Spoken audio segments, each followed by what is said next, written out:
It's June here. I'm just here with the first of my reviews on various foundations which I have here at home and which I've been using just one day at a time, trying different ones every day to see which is the best and which ones work and which ones are crap. So to start off with, the first one I tried was this one here. This is the Graftobian HD Pro Powder Foundation. And the shade I have it in here is Milk and Honey. Now it looks very, very light on camera, but really it's not. It's a nice sort of a neutral shade. Pretty good for my skin tone. So I gave it a shot. Just put a bit of moisturizer on the cheeks and then some primer on my face. Max Prep and Prime is the one I'm using for all of these foundations. So I put it on. I did use the sponge that comes with the compact. Okay, just a little sponge. I found that using that sponge gave a sort of a muddy effect, a dirty effect on my skin, which I didn't altogether like, as you can imagine. So what I did was instead I used a flat-topped kabuki type brush, and that worked very well. Worked much, much better than the sponge. If you wanted to apply the stamp, you could use the sponge, damp it down and put it on that way, and you'll get a heavier coverage. The coverage with this is pretty good. I would say it's medium to full coverage. You could certainly achieve full coverage if you used a damp sponge with this product. For me, I just used a little bit of green corrector on the cheeks and then applied this over it, and it worked great. The finish is lovely, quite a matte finish. So if you like a totally matte look, this would be great for you. Again, the coverage was great, lasted well. When I washed my face that night, used the Clarisonic, and there was quite a lot of product coming off on the Clarisonic brush. So that to me implies that this certainly stayed on my skin quite well.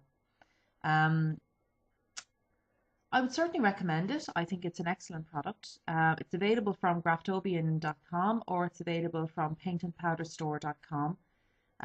It costs about $20 odd.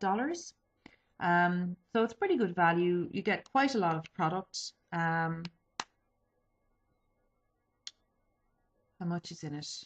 I'm just looking to see what the size of it is. 11.5 grams. So it's not bad. I give it about a 7 out of 10. What would my downsides be? I suppose if you had dry skin, this might certainly be dry and cakey looking on your skin, but my skin is quite oily in the T-zone. It's quite combination skin, so for me it suited quite well, and I certainly liked it. I've never used MAC Studio Fix or anything else similar to this, so I really don't have anything to compare it to, but I did like this product very much, and I will certainly consider repurchasing this one. The second one I used then was the Everyday Minerals base, and this is the semi-matte base in fair medium. You get a huge container, a big jar with a little this kind of twisty top in it with a sifter. It's messy. You know, all mineral makeup is messy unless it's pressed. It just is. There's no way around that. So what I do is I just tap the brush in, tap the end of the brush on the table just to settle the powder into the brush, and then swirl it onto my face. Again, I just use a little bit of corrector and then the MAC Prep and Prime, and then apply this over. For me, I had a couple of issues with this product. Now, these may not be issues for other people at all, but I did find that even though it says semi-matte, okay, it doesn't say completely matte, it was pretty shiny, I thought. Now, some people might like that luminous effect. For me, I felt it drew attention to pores that normally wouldn't be so noticeable. So around here on my cheeks, pores really did stand out quite a bit with this one. What I did was to counteract that, when I'd applied it, I just ran over my face with my hands. Now some people mightn't like doing that, but I found I had to do that to settle it into my skin properly. It did feel a bit mask-like on the face until it settled in.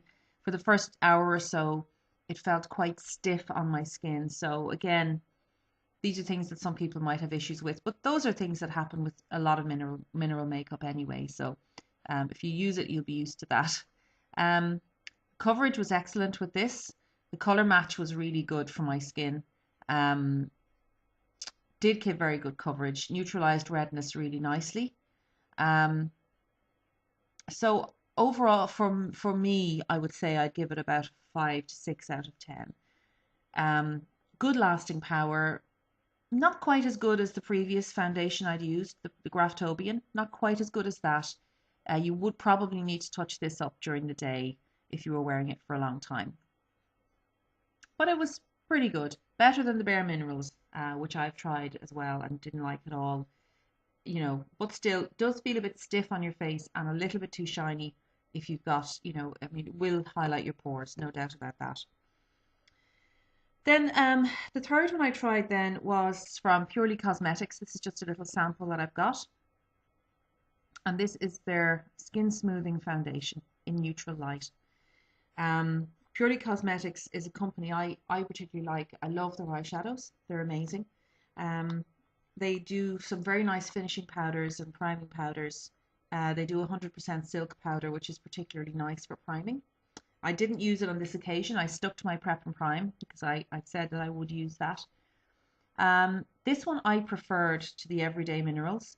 It had a much more matte finish, excellent coverage, really silky looking on the skin and much more comfortable to wear. So overall, I really loved this foundation. It stayed on the skin quite well. Again, not as well as the graftobian, but that's a different kind of foundation altogether. That is not a mineral foundation, where this is obviously. But I would definitely buy this again. I think when I've used up whatever I have in terms of my mineral foundations, when I'm going to purchase a mineral foundation, this is the one that I'm going to buy. I just love the finish. The color matching is excellent. The finish is lovely. It's very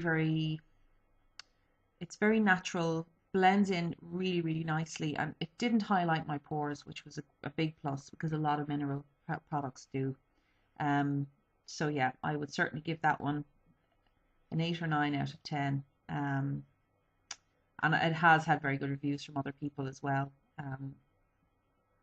So yeah, I would certainly say this came out on top when compared to the Everyday Minerals. Now, they probably do a matte base, which I have never tried. So, you know, just because this didn't suit me doesn't mean that someone else mightn't think it's wonderful. And they do other very nice products.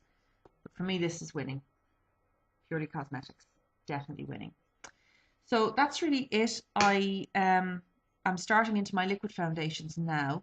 Today I'm wearing the Giorgio Armani Luminous Silk Foundation. So I'm trying that out. So I'll let you know how that goes. And if you want to know anything more about the products that I've shown, I'll certainly help you out if I can.